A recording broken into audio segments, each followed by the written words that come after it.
ಶೆಟ್ಟಿ ಅವರ ಕುಮಾರ್ ಅವರು ಹೇಳ್ತಿದ್ರು ಅಗತ್ಯ ವಸ್ತುಗಳ ಬೆಲೆ ಏರಿಕೆ ಆಗ್ತಾ ಇರೋದ್ರಿಂದಾಗಿ ಕಳಪೆ ಗುಣಮಟ್ಟದ ತಗೊಂಡ್ಬಂದ್ಬಿಟ್ಟು ಅದನ್ನೇ ಆಹಾರ ಮಾಡ್ತಿದ್ದಾರೆ, ಆಹಾರವಾಗಿ ಬಡಿಸ್ತಿದ್ದಾರೆ. ಇದೇ ಅಗತ್ಯ ವಸ್ತುಗಳ ಬೆಲೆ ಏರಿಕೆನೇ ಕಾರಣ ಅಂತ ಹೇಳ್ತಿದ್ದಾರೆ ಕುಮಾರ್. ಸದ್ಯ ಈ ಹೋಟ್ಲಲ್ಲಿ ಕೊಳೆತ ಮಾಂಸ ಸಿಕ್ಕಿದ್ದಕ್ಕೂ ಮೋದಿನೇ ಕಾರಣ ಅಂತ ಹೇಳಿಲ್ಲ ಸದ್ಯ. ಆ ಮಾತು ಡೈರೆಕ್ಟ್ ಆಗಿ ಅದನ್ನ ಬಾಂಬೆಯಿಂದ ಸಪ್ಲೈ ಮಾಡ್ತಿರೋದ್ರ ಬಗ್ಗೆ ನಾನು ಆಮೇಲೆ ಹೇಳ್ತೀನಿ.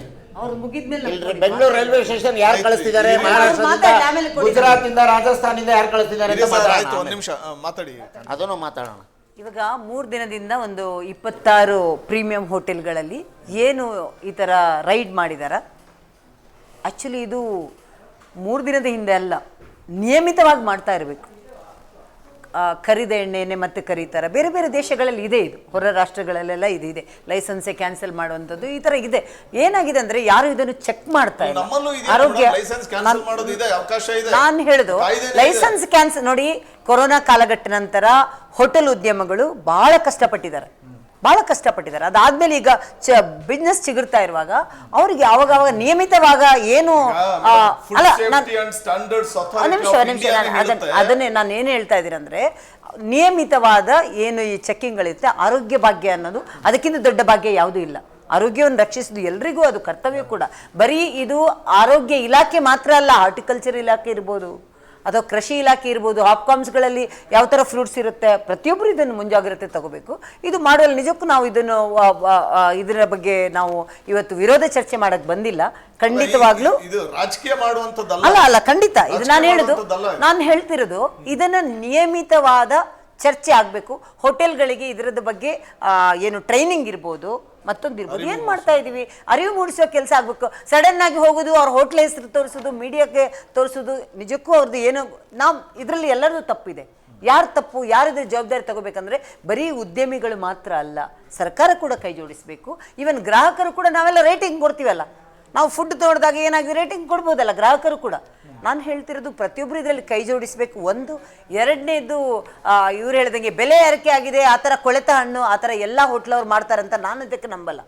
ಬೆಲೆ ಏರಿಕೆ ಆಗಿದೆ, ಅದಕ್ಕೋಸ್ಕರ ನಾವು 105 kg ಒಂದೇ ಸರಿ ಬಲ್ಕಲ್ಲಿ ತೊಗೊಂಡು ಬಂದರೆ ಕಮ್ಮಿ ರೇಟ್ ಸಿಗುತ್ತೆ, ಎಲ್ಲ ಹೋಟ್ಲು ಮಾಡ್ತಾರಂತ ನಾನು ನಂಬಲ್ಲ. ಯಾಕಂದರೆ ನಾವು ಕೂಡ ಅವಿಭಜಿತ ದಕ್ಷಿಣ ಕನ್ನಡ ಭಾಗದವರು, ನಮ್ಮವರೆಲ್ಲರೂ ಹೋಟೆಲ್ ನಡೆಸೋರು. ನನಗೆ ಪರ್ಸ್ನಲಿ ಗೊತ್ತಿದೆ, ಎಷ್ಟೊಂದು ಕ್ಲೀನ್ ಇರುವ ಹೋಟೆಲು ಇದೆ, ಎಷ್ಟೊಂದು ಕರೆಕ್ಟ್ ಇರುವ ಹೋಟೆಲು ಇದೆ. ಹಾಗಂತ ಹೇಳಿ ಇದು ಮಾಡ್ತಿರೋದು ತಪ್ಪು ಅಂತ ನಾನು ಹೇಳ್ತಾ ಇಲ್ಲ. ಇದನ್ನು ಒಂದು ಸರಿ ಮಾಡಿ ತೋರಿಕೆಗೆ ಇಡೋದಿಲ್ಲ, ನಿಯಮಿತವಾಗಿ ಮಾಡಿಕೊಂಡು ಅರಿವು ಮೂಡಿಸುವ ಕೆಲಸ ಅಥವಾ ದಂಡ ಏನು ಹಾಕಬೇಕು, ಹೋಟೆಲ್ ಬೋರ್ಡ್ಗಳನ್ನು ಹಾಕಿ ಮೀಡಿಯಾಗಳು ಮಾಡೋದಲ್ಲ. ನಿಯಮಿತವಾಗಿ ಪ್ರತಿಯೊಬ್ಬರಿಗೂ ಭಯ ಇರಬೇಕು. ಯಾವಾಗ ಬೇಕಾದ್ರೂ ಬಂದು ಚೆಕ್ ಮಾಡ್ಬೋದು, ಅವರು ಯಾವಾಗ ಬೇಕಾದ್ರೂ ಕರಿದ ಎಣ್ಣೆಯಲ್ಲಿ ಮತ್ತೆ ಮಾಡ್ತಾ ಇರ್ಬೋದು. ಅದು ಆ ಭಯ ಎಲ್ರಿಗೆ ನಿರಂತರ ನಡೀತಾನೆ ಇರುತ್ತೆ ಮೇಡಮ್. ನೀವು ಸುಮ್ಮನೆ ಒಂದ್ ರೌಂಡ್ ಒಂದ್ ಬೀದಿನಲ್ಲಿ ನೀವು ಒಂದು 10 ಕಿಲೋಮೀಟರ್, ಒಂದು 4-5 ಕಿಲೋಮೀಟರ್ ಹೋದ್ರೆ ಅದು ಎಷ್ಟು ಸಿಗುತ್ತೆ ಅಂತ, ಕರಿದ ಎಣ್ಣೆ, ಅದೇ ಎಣ್ಣೆನಲ್ಲೇ ಕೂಡ ಬಜ್ಜಿ ಬೋಂಡಗಳನ್ನು ಕರಿತಾ ಇರ್ತಾರೆ. ಸೊ ಇದ್ಯಾವುದು ಕೂಡ ಕಾಣಿಸೋದೇ ಇಲ್ವಾ ಅಂತ ನಾನು ಹೇಳುದು.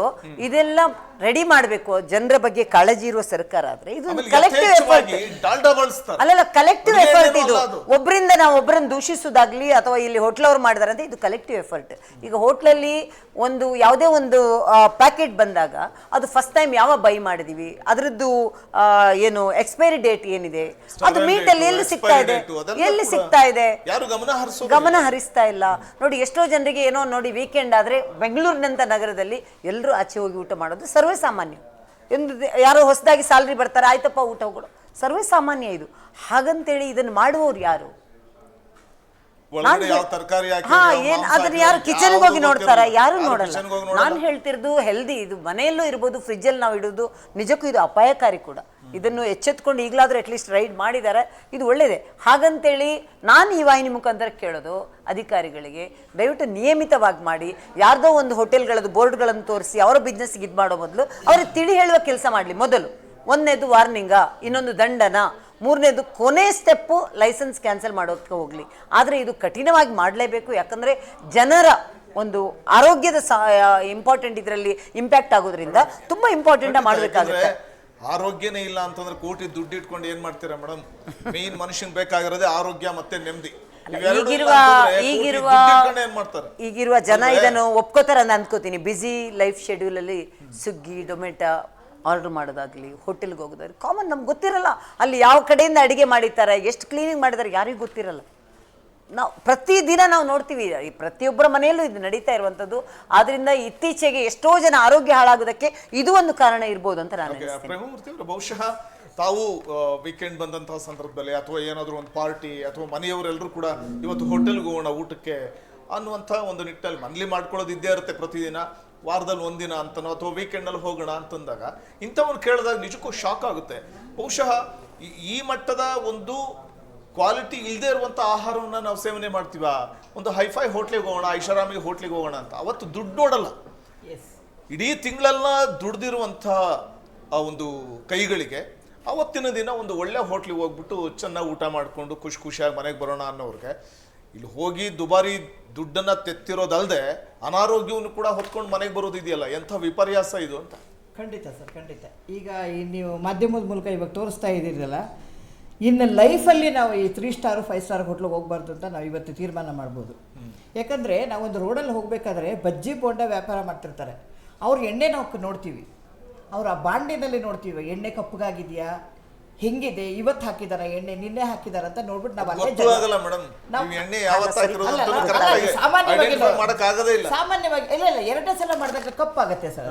ಮೊದಲನೇ ಸಲ ಮಾಡಿದಾಗ ಕಪ್ಪು ಕೆಲವೊಮ್ಮೆ ಗೊತ್ತಾಗುತ್ತೆ, ಕೆಲವೊಮ್ಮೆ ಗೊತ್ತಾಗುತ್ತೆ. ನಾವು ಆ ತರ ಪರಿಶೀಲನೆ ಮಾಡಿ ನಾವು ಅದನ್ನ ಅಲ್ಲೇ ಬಿಟ್ಟು ಬಂದು ಆ ಎಣ್ಣೆ ಕ್ವಾಲಿಟಿ ಎಣ್ಣೆ ಅಂತ ನಿಮಗೆ ಗೊತ್ತಾಗದಂಗೆ ಡಾಲ್ಡಾ ಬಳಸ್ತಾರೆ ಕೆಲವರು. ಇಲ್ಲ ಸರ್ ಅದೇನಾಗುತ್ತೆ, ಒಂದು ಸಲ ಇವತ್ತು ಬಜ್ಜಿ ಬೋಂಡ ಇವತ್ತೇನ್ ಮೆಣಸಿನಕಾಯಿ ಬಜ್ಜಿ ಬೋಂಡ ಮಾಡಿರ್ತಾರಲ್ಲ, ನೆಕ್ಸ್ಟ್ ಅದನ್ನ ಯೂಸ್ ಮಾಡೋಕ್ಕಾಗಲ್ಲ, ಅದು ಕಪ್ಪಗಾಗಿರುತ್ತೆ ಸರ್, ಅದು ಗೊತ್ತಾಗೋಗುತ್ತೆ. ಸೆಕೆಂಡ್ ಟೈಮ್ ಹಾಕಿರೋದು ಅಂತ ಗೊತ್ತಾಗುತ್ತೆ. ನಾವು ಅಲ್ಲೇ ಹೋಗಿ ಜಗಳ ಮಾಡಿ ಇದು ಎಣ್ಣೆ ಚೇಂಜ್ ಮಾಡು ಅಂತ ನಾವು ಎಷ್ಟೋ ಸಲ ಗಲಾಟೆ ಮಾಡಿರ್ತೀವಿ. ಅಂಥದ್ರಲ್ಲಿ ನಮಗೆ ಕಣ್ಣು ಮುಂದೆ ನಡೀತಿರೋದು ನಾವು ಚೇಂಜ್ ಮಾಡ್ತೀವಿ. ಇದು ಕಣ್ಣಿಗೆ ಕಾಣದಂಗೆ ಕೊಳೆತ ಮಾಂಸಗಳನ್ನ, ಕೊಳೆತ ತರಕಾರಿಗಳನ್ನ, ಕೊಳೆತ ಚೀಸು ಮಾಂಸಗಳನ್ನ ಈ ಥರ ಒಳಗಡೆ ಇಟ್ಕೊಂಡು ಜನರನ್ನ ಹಾಳು ಮಾಡ್ತಾ ಇದ್ದಾರೆ ಸರ್. ಇವರು 5 ಸ್ಟಾರ್ ಹೋಟ್ಲು ಅಂತಿರಲ್ಲ, ಒಂದು ಊಟಕ್ಕೆ ಎಷ್ಟು ಕೊಡ್ತಾರೆ, ಎಷ್ಟು ತಗೋತೀರ ಅನ್ಕೋದು, 3,500ದಿಂದ 5,000 ತನಕ ಇದೆ ಇವರು ಒಂದು ಊಟಕ್ಕೆ ಸರ್. ಆಮೇಲೆ ಈ IT-BT ಕಂಪನಿಯವರು ಬಲ್ಕಲ್ಲಿ ಕರ್ಕೊಂಡು ಹೋಗ್ತಾರೆ, 200 ಜನನ 300 ಜನನ ಕರ್ಕೊಂಡು ಹೋಗ್ತಾರೆ ಬಲ್ಕಲ್ಲಿ. ಅಂದರೆ ಫಾರಿನರ್ಸು, ಅವರು ಇರೋ ಕ್ಲೈಂಟ್ಸು, ಒಳ್ಳೊಳ್ಳೆ ಕ್ಲೈಂಟ್ಸ್ ಬಂದಿರ್ತಾರಲ್ಲ. ನಮ್ಮ ಇಂಡಿಯಾದಲ್ಲಿ, ನಮ್ಮ ಬೆಂಗಳೂರಲ್ಲಿ ಇಷ್ಟು 5 ಸ್ಟಾರ್ ಹೋಟ್ಲಿದೆ, 7 ಸ್ಟಾರ್ ಹೋಟ್ಲಿದೆ, ನೀವು ಬನ್ನಿ ತೋರಿಸ್ತೀವಿ ಅಂತ. ಇವತ್ತು ಅವರು ಇದನ್ನು ನೋಡಿದ್ರೆ, ಅಕಸ್ಮಾತ್ ನೋಡಿದ್ರೆ ಅವರು ನಮ್ಮ ಭಾರತದಲ್ಲಿ ಈ ಥರನೂ ಇದೆಯಾ, ಬೆಂಗಳೂರಲ್ಲಿ ಈ ಥರನೂ ನಡೀತಿದೆ ಅಂತ ಅವ್ರು ತಲೆ ಚೆಚ್ಕೋತಾರೆ. ಆ ಥರ ಒಂದು ಪರಿಸ್ಥಿತಿ ಈ ಥರ ಆಗಿದೆ, ನಿರ್ಮಾಣ ಆಗಿದೆ. ಇವಾಗ ಈ ನಿನ್ನೆಯಿಂದ ರೈಡ್ ಆಗ್ತಿದೆಯಲ್ಲ, ಈಗ ಸಣ್ಣ ಪುಟ್ಟ ನೀವು ಹೋಟೆಲ್ಗಳನ್ನ ಬಂದ್ ಮಾಡಿದ್ದೀರಾ. ಈ 3 ಸ್ಟಾರ್ 5 ಸ್ಟಾರ್ ಹೋಟೆಲ್ನ ಬಂದ್ ಮಾಡಿ ಅದನ್ನು ಸೀಸ್ ಮಾಡಿ ಸರ್, ಅದನ್ನು ಸೀಸ್ ಮಾಡಬೇಕು ನೀವು. ಆಮೇಲೆ 90 ರೂಪಾಯಿ ಎಣ್ಣೆಯಿಂದ 120 ರೂಪಾಯಿ ಎಣ್ಣೆ ಬಂದಿದೆ ಹಂಗಂದ್ಬಿಟ್ಟು ಒಂದು ತಿಂಗಳು ಅದೇ ಎಣ್ಣೆ ಬಳಸೋದಲ್ಲ. ಮಾಂಸ ಇವತ್ತು 500 ರೂಪಾಯಿ ಆಗಿದೆ, ಮೊನ್ನೆ 200 ರೂಪಾಯಿ ಇತ್ತು, ಇವತ್ತು 500 ರೂಪಾಯಿ ಆಗಿದೆ ಅಂತ ಕೊಳ್ತಿದ್ದ ಮಾಂಸನೇ 10 kg ತಂದುಬಿಟ್ಟು ಫ್ರಿಡ್ಜಲ್ಲಿ ಇಟ್ಬಿಟ್ಟು ಮಾರೋದಲ್ಲ. ಆ ಥರ ಇವಾಗ ಅವ್ರು ಯಾರನ್ನ ಹಾಳು ಮಾಡ್ತಿದ್ದಾರೆ, ಯಾರನ್ನ ಸಾಯಿಸ್ತಾ ಇದ್ದಾರೆ, ಇವ್ರು ಕೋಟ್ಯಾಧೀಶ್ವರ ಆಗ್ತಾ ಇದ್ದಾರೆ. ಸಾಯ್ತಾ ಇರೋದು ಯಾರು? ಅಲ್ಲಿ ತಿಂದವರು. ಮೇಡಮ್, ಇದು ಬರೀ ಹೋಟೆಲ್ಗಳ ಮೇಲೆ ದಾಳಿ ಮಾಡಿದ್ರೆ ಅಷ್ಟೇ ಸಾಲದು, ಇದು ಎಲ್ಲಿಂದ ಬರುತ್ತೆ? ಯಾರು ಸಪ್ಲೈ ಮಾಡ್ತಾ ಇದ್ದಾರೆ? ಹಾಕ್ಬೇಕಲ್ಲ, ಯಾವ ಕೋಳಿ ಅಂಗಡಿ, ಯಾವ ಮಾಂಸದ ಅಂಗಡಿ, ಮಟನ್ ಅಂಗಡಿ. ಆಮೇಲೆ ಈಗ ಕೆಲವರು ಹೇಳ್ತಾರೆ ಈ ಕಬಾಬ್ ರಸ್ತೆ ಬೀದಿನಲ್ಲಿ ಕಬಾಬ್ ಮಾಡ್ತಿರ್ತಾರೆ, ಅವರೆಲ್ಲ ಬೆಳಗ್ಗೆ ಸತ್ಕೋಳಿನೇ ಮಾಡೋದು. ನಾವೆಲ್ಲ ಒಂದ್ಸಲ ಕೇಳಿದಾಗ ಅದನ್ನ ಕ್ಲೀನ್ ಮಾಡಿ ಮಾಡ್ತಾರೆ. ಕ್ಲೀನ್ ಮಾಡಿ ಎಲ್ಲರೂ ಅಂತ ಹೇಳೋದಿಲ್ಲ, ಕೆಲವೊಬ್ರು. ಇನ್ನೊಂದು ನೀವು ಗಮನಿಸಬಹುದು, ಇವತ್ತು ಎಣ್ಣೆಲ್ ಹಾಕಿರ್ತಾರ, ಉಳಿದಿರ್ತಲ್ಲ, ತಿರ್ಗಾ ಮತ್ತೆ ಎಣ್ಣೆಲ್ ಮಾರದಿನ ಕೊಡ್ತಾರೆ, ಅದನ್ನ ಮಾರದಿನ ಕೊಡೋ. ಹೌದು, ಅದನ್ನು ಕೊಡೋ ಪಾಪಿಗಳಿದ್ದಾರೆ ಇವತ್ತು. ಅವರೆಲ್ಲ ಅಷ್ಟಂಥ ಪಾಪಿಷ್ಟ್ರು ಅವ್ರು ಇವತ್ತು. 5 ಸ್ಟಾರ್ ಆಗಿರ್ಬೋದು, 7 ಸ್ಟಾರ್ ಆಗಿರ್ಬೋದು, ರಸ್ತೆ ಬದಿ ಇರ್ಬೋದು. ಹೆಂಗೆ ಮೇಡಮ್, ಅದ್ರಲ್ಲಿ ಸಂಪಾದನೆ ಮಾಡಿದ ದುಡ್ಡಲ್ಲಿ ಹೆಂಡತಿ ಮಕ್ಕಳಿಗೆ ಊಟ ತಂದು ರೇಷನ್ ಎಲ್ಲ ತಂದು ಹಾಕೊಂಡು ಹೊಟ್ಟೆ ತುಂಬಾ ಊಟ ಮಾಡ್ತಾರೆ, ಹೆಂಗ್ ಬರುತ್ತೆ? ಹೆಂಗಾರು ನಮ್ಗೆ ಇವಾಗ ಅನ್ನಿಸ್ತಿದೆ, ನಾವು ಅವತ್ತು ಒಂದು ಹೋಟ್ಲಿಗೆ ಹೋಗಿದ್ವಲ್ಲ, ಆ ಹೋಟ್ಲಲ್ಲಿ ಇವತ್ತು ಹಿಡಿದಿರ, UB ಸಿಟಿಯಲ್ಲಿ ಹಿಡಿದಿರ, ನಾವು ಆ ಹೋಟ್ಲಿಗೆ ಹೋಗಿದ್ವಲ್ಲ ಅವತ್ತೊಂದು ನಾವು ಬೆಳಗ್ಗೆ ಜ್ಞಾಪಿಸ್ಕೊಂಡ್ವಿ. ಅಂದರೆ ನಾವು ತಿಂದಿದ್ದೀವಿ, ನಾವು ಇದ್ರಲ್ಲಿ ಭಾಗಿಯಾಗಿದ್ದೀವಿ. ಅದಕ್ಕೆ ಈ ಮಾಧ್ಯಮದ ಮೂಲಕ ಹೇಳ್ತೀರಿ, ಇವತ್ತಿಂದ ಯಾವ ಸ್ಟಾರ್ ಹೋಟ್ಲಿಗೂ ನಾವು ಹೋಗೋದಿಲ್ಲ, ಯಾವ ಸ್ಟಾರ್ ಹೋಟ್ಲಿಗೂ ಕಾಲಿಡೋದಿಲ್ಲ. ಬೇಕಾ ಮನೆಯಲ್ಲಿ ತಗೊಂಬಂತೀವಿ. ಚೀಸ್ ಮೇಲೆ ಜಿರಳೆ ಓಡಾಡ್ತಿದೆ ಸರ್, ಅವ್ರಿಗೇನು ಜ್ಞಾನ ಇಲ್ವೋ ಅವ್ರಿಗೆ ಎಂಥ ಅಯೋಗ್ಯರು ಸರ್ ಅವರು. ಆ ಚೀಸನ್ನು ಓಪನ್ ಮಾಡ್ತಾರೆ, ಚೀಸ್ ಮೇಲೆ ಇಷ್ಟುದ ಜಿರಳೆ ಇದೆ, ಅದನ್ನ ಹಾಕಿ ನಮಗೆ ಕೊಡ್ತಾರಲ್ಲ ಸರ್ ಅವರು. ಬಿಲ್ ಮೇಲೆ ಲೆಕ್ಕ ಬೇರೆ ಆಯ್ತು, ನಿನ್ನೆದು ಮೊನ್ನೆದು ಚೀಸ್ ಇದೆ, ನಿನ್ನೆದು ಮೊನ್ನೆದು ಮಶ್ರೂಮ್ ಇದೆ, ಏನಾದ್ರು ಒಂದು 10 ರೂಪಾಯಿ ಕಡಿಮೆ ತಗೋತಾರ? ಇಲ್ಲ 3 ದಿನ ಚೀಸ್ ಇದ್ರು ಅದೇ ರೇಟು, 3 ದಿನದ್ದು ಮಶ್ರೂಮ್ ಇದ್ದು ಅದೇ ರೇಟು. ₹1 ಕಡಿಮೆ ಆದ್ರೂ ತಗೊಳ್ಳಲ್ಲ ಸರ್. ನಿನ್ನೆ ನಾವು ತಂದಿದ್ದು ಮಶ್ರೂಮ್ ಇವತ್ತು ತಿನ್ನಲ್ಲ ಸರ್. ಕಡಿಮೆ ಆದ್ರೂ ತಗೊಳ್ಳಲ್ಲ. ನಿನ್ನೆ ತಂದಿದ್ದು ಚೀಸು ಮೊನ್ನೆ 2 ದಿನ ಇಟ್ಕೊಂಡು ನಾವು ತಿನ್ನೋದಿಲ್ಲ ಸರ್ ಮನೆಯಲ್ಲಿ. ಅಂತದ್ದು ಇವರು ಅಯೋಗ್ಯರು. ಇವರು ಎಂತ ಅಯೋಗ್ಯ ಜನ ಅಂತಂದ್ರೆ ತಿಂಗಳಾನ್ಗಟ್ಲೆ ಇಟ್ಕೊಂಡು ವಾರಗಟ್ಲೆ ಇಟ್ಕೊಂಡು ಜನಸಾಮಾನ್ಯರನ್ನ ಹಿಂಸೆ ಮಾಡ್ತಾ ಇದ್ದಾರೆ. ಜನಸಾಮಾನ್ಯರನ್ನ ತಲೆ ಮೇಲೆ ಹೊಡೆದು ಮಾಡ್ತಾ ಇದ್ದಾರೆ. ತೊಂದರೆ ಕೊಡ್ತಿದ್ದಾರೆ ಹಣ ಮಾಡಕ್ಕೋಸ್ಕರ. ಇದು ಹಣದ ಲಾಬಿ. ಇದು ಹಣ ಕೋಟ್ಯಧೀಶ್ವರ ಅವ್ರ ಹತ್ತಿರ ತಿಂದವರು ನಾವುಗಳು ಹಾಸ್ಪಿಟ್ಲಿಗೆ ಅಲ್ಕೊಂಡು ನಾವು ಒದ್ದಾಡ್ತಿದೀವಿ.